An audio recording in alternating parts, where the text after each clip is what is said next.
আসসালামু আলাইকুম। আরও একটি নতুন ভিডিওতে আপনাদের স্বাগতম। আজকে অল্প সময়ে আমি নাস্তা বানিয়ে দেখাবো, ইনশাল্লাহ ফুল ভিডিও দেখতে থাকেন। মজাদার এই নাস্তাটি বানানোর জন্য আমাদের কয়েকটি উপকরণ লাগবে। তার মধ্যে লাগবে আমাদের আলু ভর্তা। তাই প্রথমে আমরা আলু ভর্তাটাই তৈরি করে নিচ্ছি। আলুগুলো সিদ্ধ করে বেটে নিয়েছি প্রথমে, তারপর শুকনা মরিচ আর লবণ দিয়ে মিক্স করে নিব। ভর্তাটা একেবারে সুস্বাদু করে ভর্তাটা বানিয়ে নেবেন, তাহলে হচ্ছে নাস্তাটা আরও খেতে সুন্দর হবে। আপনারা যারা মুখরোচক খাবার খেতে পছন্দ করেন তারা অবশ্যই আমার পেজটিকে ফলো দিয়ে রাখবেন। পেজ হচ্ছে পাক নিকেতন, আর ইউটিউবে আমি ভিডিও ছাড়ি কিউজিন এক্সপ্রেস বাংলাদেশ চ্যানেলটি অবশ্যই সাবস্ক্রাইব করে আমাদের পাশে থাকবেন। আজকে নাস্তা বানাতে আমাকে সাহায্য করেছে আমার ভাই। চলেন তাহলে নাস্তা বানানোটা শিখে নেই।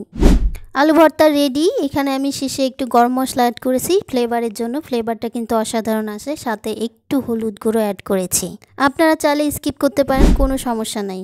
আরেকটা ইনগ্রিডিয়েন্ট লাগবে, সেটা হচ্ছে গ্রাম ফ্লোর, মানে বেসন লাগবে। বেসনটাকে আমি রেডি করে নিচ্ছি। প্রথমে শুকনো মরিচের গুঁড়ো নিয়েছি, তারপরে এই বেসনটা অনেক দিনে তাই একটু ছেঁকে নিচ্ছি। এরপর এখানে স্বাদ মতো লবণ, হলুদ এগুলো অ্যাড করে আর আস্তে আস্তে পানি অ্যাড করে আমি একটা মিক্সার বানিয়ে নেব। মিক্সারটি অবশ্যই খুব ঘন করা যাবে না আর পাতলাও করা যাবে না, একটা মিডিয়াম লেভেলে রাখতে হবে। এক এক করে লবণ আর হলুদ নেওয়া হলো। এবার হচ্ছে আস্তে আস্তে পানি দিব। এখানে আমি একটু স্বাদ মতো গরম মশলা ইউজ করেছি। একটু পানি দিয়ে প্রথমে নিয়ে নেব, তারপর হালকা হালকা পানি অ্যাড করে একটা সুন্দর একটা মিক্সার বানিয়ে নেব। আমাদের ভিডিওগুলো ভালো লাগলে অবশ্যই আমাদের পাশে থাকবেন, লাইক কমেন্ট শেয়ার করে। আরেকটা ইনগ্রিডিয়েন্ট লাগবে, সেটা হচ্ছে পাউরুটি। 2টা পাউরুটি স্লাইস আমি নিয়েছি। মাঝখানে এই আলু ভর্তার পুরটা আমি দিয়ে দিব।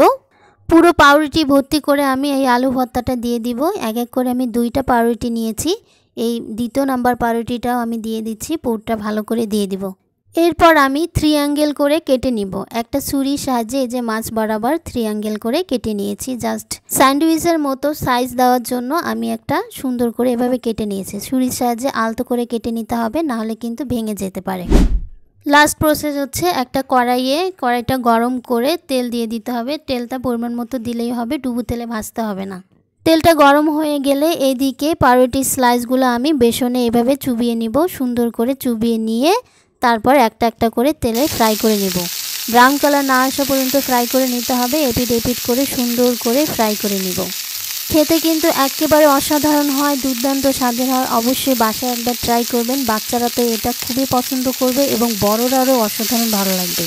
দেখেন কি সুন্দর ইয়াম্মি হচ্ছে। কালারটাও একদম মাশাআল্লাহ অনেক সুন্দর কালার হয়েছিল এবং খেতেও কিন্তু অসাধারণ হয়েছিল, একেবারে দুর্দান্ত স্বাদের হয়েছিল। এখানে অবশ্যই চুলার পাওয়ার একটু লো করে দেবেন, না হলে কিন্তু পাউরুটি আপনার পুড়ে যাবে। একটু হালকা আছে, একটু সময় নিয়ে এপিট ওপিট ব্রাউন করে ভেজে নিতে হবে। এই নাস্তাটা কিন্তু অসাধারণ খেতে হয়। বিকেলের নাস্তা বলেন বা সকালের নাস্তা বলেন, আপনার যখনই খেতে ইচ্ছে করবে আপনি ঝটপট বানিয়ে নিতে পারবেন। ছোটরা তো ভীষণ পছন্দ করে এবং বড়দেরও পছন্দের তালিকায় এটা প্রথম থাকবে ইনশাল্লাহ। মেহমান আসলেও আপনি ঝটপট এটি বানিয়ে ফেলতে পারবেন। অসাধারণ খেতে হয়, সত্যি একেবারে দুর্দান্ত স্বাদের হয়। আমাদের ভিডিওগুলো ভালো লাগলে আমাদের পাশে থাকবেন, লাইক কমেন্ট শেয়ার করে। পরবর্তী ভিডিওতে দেখা হবে ইনশাল্লাহ। আসসালামু আলাইকুম।